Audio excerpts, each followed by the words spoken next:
హల్లెలూయా. Good morning. ప్రతిదినము దేవుని కృపావార్త కొరకు ఎదురు చూస్తున్న నా ప్రియమైన దేవుని బిడ్డలకి నా వందనాలు.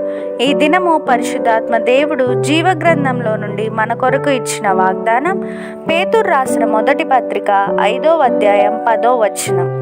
తన నిత్య మహిమకు క్రీస్తునందు మిమ్మును పిలిచిన సర్వకృపానిధి అగు దేవుడు కొంచెం కాలం మీరు శ్రమపడిన పిమ్మట తానే మిమ్మును పూర్ణులుగా చేసి స్థిరపరచి బలపరుచును.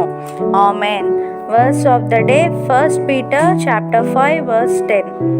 And after you have suffered a little while, the God of all grace, who has called you to his eternal glory in Christ, will himself restore, confirm, strengthen and establish you. Amen. ప్రభు యొక్క కృపా సమాధానాలు మీకు మీ కుటుంబానికి ఎల్లప్పుడూ తోడై ఉండునుగాక. ఈ వాగ్దానం విన్న మీ అందరికీ శాశ్వతమైన ప్రేమతో ప్రభు ప్రేమించునుగాక. May God bless you and wipe away every tear from your face. Amen.